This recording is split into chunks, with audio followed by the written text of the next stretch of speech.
What's up, fellow internet denizens? Underworld, Magic the Gathering, Twilight. You have no doubt come across some form of media where vampires and werewolves absolutely have it out for each other. TV Tropes has a page called Fur Against Fang, which documents several major media appearances of this theme. Until now, though, I haven't really thought to look into why werewolves and vampires hate each other in the media so much. I just assumed it all stemmed from Underworld, but I realized recently that something didn't seem to add up. Let's explore this together, shall we?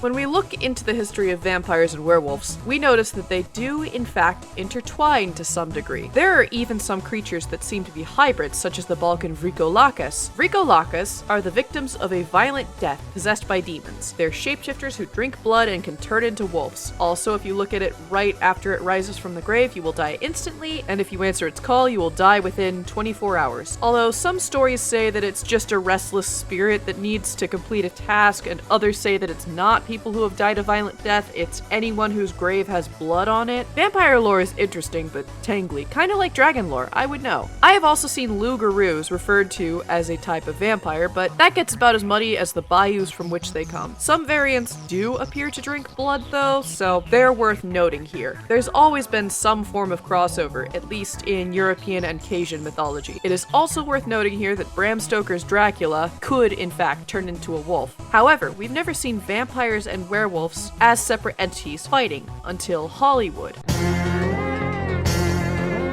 Remember Universal's attempt to create a dark universe back in the 2010s? Well, that's not the first time they've done something like that. There were several movies in the 40s where classic horror villains were pitted against each other, or at least appeared in the same film together. The movie Frankenstein Meets the Wolfman is most likely the first instance of this, and most likely set the precedent for several monster versus monster movies such as Alien vs. Predator, Freddy vs. Jason, and an ungodly amount of kaiju movies. The ultimate showdown of Ultimate Destiny was also probably indirectly inspired by Frankenstein Meets the Wolfman. I digress. The first appearance I could find of a vampire and a werewolf starring in the same movie together is 1944's House of Frankenstein. This movie is a sequel to Frankenstein Meets the Wolfman, and it doesn't contain a single scene where Dracula and Lawrence Talbot share any screen time together. The sequel, 1944's House of Dracula, is unique. In House of Dracula, Dracula and Lawrence Talbot separately go to the same doctor in order to cure their own respective conditions. Here we see Dracula trying to seduce the assistant of the doctor that's trying to cure him. The doctor accidentally steals Dracula's blood, kills Dracula, and then turns evil for some reason and revives Frankenstein's monster. Meanwhile, Lawrence Talbot is cured and kills the evil doctor with a gun, while Frankenstein's monster dies in a fire. I can't say that it's the first instance of a werewolf fighting a vampire, since Talbot is cured at the time he fights the doctor, and the doctor, while showing symptoms of vampirism, is never confirmed to be a vampire, and he ultimately goes down like a chump. Talbot and Dracula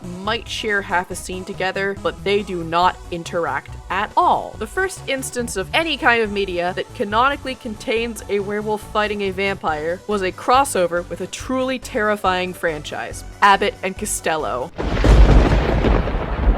Seriously. You probably know them from that one Who's on First sketch that everyone's third grade teacher showed them on a rainy day, and nothing more. I know this because that is exactly where I was before I heard of 1948's Abbott and Costello Meet Frankenstein. Fun fact, this, House of Frankenstein, and House of Dracula are free on the Internet Archive, and I'm linking them in the description below. Anyway, in Abbott and Costello Meet Frankenstein, two Florida men, played by our titular comedians, deliver Dracula's coffin and Frankenstein's monster to a horror-themed wax museum, and they get caught up in Dracula's scheme to use Costello's brain as a battery to control the monster. Lawrence Talbot comes over from London and tries to stop this, fighting Dracula and falling into the sea in the process. From everything I've gathered while watching this, there is no feud between vampires and werewolves. It just seems to be a grudge, but even then, there's barely any mention of why Talbot knows so much about Dracula and the monster, though we can infer that it might be due to the other movies that I mentioned here. It's not clear though, as Dracula is played by somebody different here than in the other two movies. To be fair, this is mostly a comedy movie, and so it doesn't have to make a lot of sense. I think the movie's alright. I'd say a 6 out of 10. However, I am kind of disappointed that this, of all things, was the first documented instance of werewolves and vampires fighting.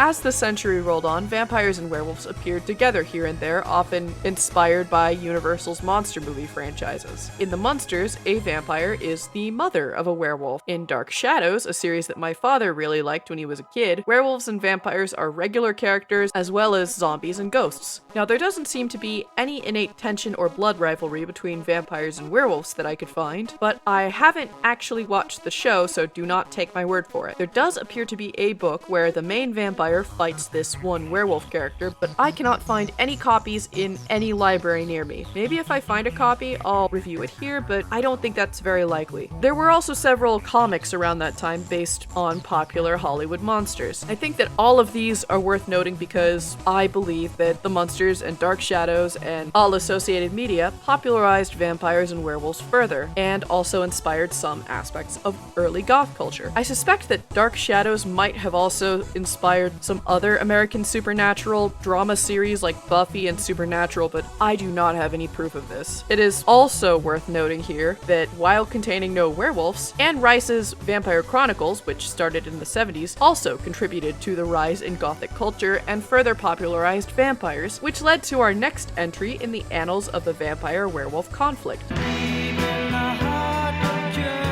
Fast forward to 1991, where we see what I believe to be the beginning of our modern conceptions of the werewolf-vampire rivalry. The World of Darkness is a series of interconnected RPGs where you can be vampires, werewolves, mummies, and so on, and you're probably most familiar with the spin-off video game Vampire the Masquerade Bloodlines. I actually plan on playing this game soon, and I might livestream it, but I digress. Now, in the original Vampire the Masquerade game, you play as a vampire, and one of the enemies that you have to fight is werewolves. Werewolves and vampires absolutely hate each other here. Vampires see werewolves as chaotic threats who pose danger to life, unlife, and the masquerade as a whole. Got a big plan, this mindset, maybe it's right. Now, 12 years later, Underworld came out, sending the fur against fang trope further into the mainstream. In Underworld, werewolves and vampires are sworn enemies, both tribes living in different areas in and under what I assume is Budapest. Both sides want this guy who has blood ties to both, and it's awesome. Go watch it when this video is done. Of course, this is not the origin of the trope, as I have asserted earlier, but it is still worth noting because I think Underworld was inspired by Vampire the Masquerade, and then directly inspired Twilight, as well as most modern fur against fang portrayals in media. Think about it. This is a story where a man is torn between two worlds and falls in love with a vampire woman who is being hunted by werewolves. Also, the werewolf Lucian is played by the same guy that played one of the Volturi, so I think that's pretty neat. I want God to come. And here we are. I originally decided to research this because I wanted to know if Magic the Gathering's Innistrad, The Fifth Elephant, and Twilight had similar roots, or if they all just coincidentally talked about vampires and werewolves hating each other. My conclusion is thus. All of these were at least somewhat inspired by the Frankenstein meets Wolfman series. This series not only inspired the monsters fighting trope in Hollywood, but it also had one instance of a werewolf being on screen with a vampire, maybe, and this directly led to Abbott and Costello meets Frankenstein, where the werewolf and the vampire first clashed. At least one of these movies, along with the rising popularity of Gothic culture in the 80s and 90s, spurred on by the likes of Dark Shadows and Anne Rice's Vampire Chronicles, inspired the creators of World of Darkness. The World of Darkness directly inspired Underworld, which directly inspired Twilight, among other things. Innistrad was also inspired by at least one of the older movies that I mentioned earlier, as it is a Gothic horror setting, but it drew from several other things and came out right about when Twilight was popular, so I think the werewolf-vampire rivalry therein was at least indirectly inspired by Twilight. Similarly, I think The Fifth Element was definitely at least somewhat inspired by the Frankenstein meets Wolfman franchise, as The Nation of Uberwald is a parody of Hollywood's perception of Transylvania, and this is a monster versus monster book. However, I do think there was at least some influence from the World of Darkness. After all, Pratchett was very involved in nerd culture when he was alive. I know this feels like that one chart showing the through lines from 9/11 to the death of the Ellen Show, but hear me out, okay? So, to answer the title, Why do vampires hate werewolves? Because Universal Studios decided to start pitting random monsters against each other during World War II, and somehow, over the course of half a century, nerd and goth culture made it stick. Case closed. I had a lot of fun making this. I got to watch a lot of old horror movies for research, and I love old horror movies. This was the kind of stuff I would watch when I was sick growing up on channel 5-3, I think. Are there any pieces of media that I missed? Let me know in the comments below. I've been Alien Daydreamer, and I am out. Bye!